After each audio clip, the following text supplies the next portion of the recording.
مسیحی برادری کی طرف سے اکثر اس بات کا بڑا شور مچایا جاتا ہے کہ جو عہد نامہ جدید کی جو 27 کتابیں ہیں جن کے اندر 4 اناجیل اربع اور یہ چند رسولوں کے خطوط شامل ہیں، یہ الہامی کتاب ہیں. لیکن سوال یہ پیدا ہوتا ہے کہ ان کو الہامی قرار کس نے دیا؟ کیا خود یسوع نے ان کو الہامی قرار دیا ہے؟ یسوع تو ان کتابوں سے واقف ہی نہیں تھے، کیونکہ یہ جتنا بھی عہد نامہ جدید ہے یہ تو سارا کا سارا یسوع کے بعد کی پیداوار ہے.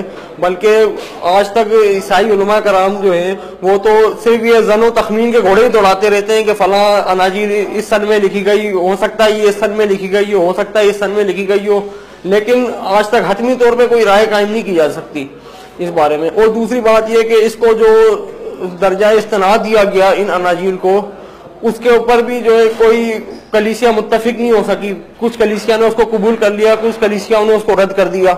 تو پھر ہم ان اناجیل کو کس وجہ سے قبول کریں؟ صرف اسی وجہ سے کہ کلیسیا نے ان کو قبول کر لیا. کلیسیا کو اس بات کا اختیار کس نے دیا؟ ہمیں تو اناجیل کے اندر یسوع کی کوئی ایسی قول نظر نہیں آتا کہ یسوع نے خود کلیسیا کو اختیار دیا ہو.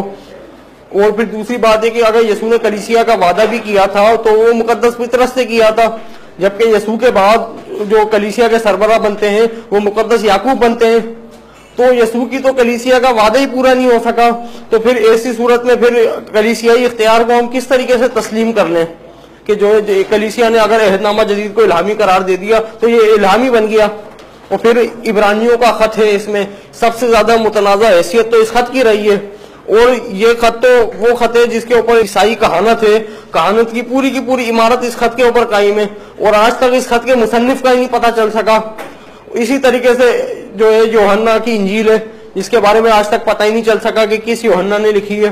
اور اسی طریقے سے لوکا کی انجیل کو لے لیں. اب عیسائی دھوکہ دہی کی واردات یہ کرتے ہیں کہ لوکا کی انجیل کا سن تصنیف بتاتے ہیں کہ یہ 50 سے لے کر 60 عیسوی یا 60 سے لے کے 65 عیسوی کے درمیان لکھی گئی.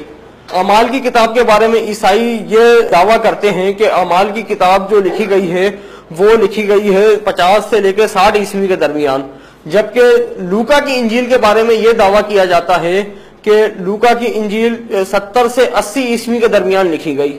جبکہ اگر اناجیل اربع کا ہم یا عہد نامہ جدید کا بغور مطالعہ کریں تو ہمیں یہ بات پتہ پڑ جاتی ہے کہ لوکا اس کے اندر ایک تھیوفیلس نام کے ایک مسیحی نوجوان کو مخاطب کر رہا ہے، اور لکھ رہا ہے کہ میں نے پہلا رسالہ اور دوسرا رسالہ.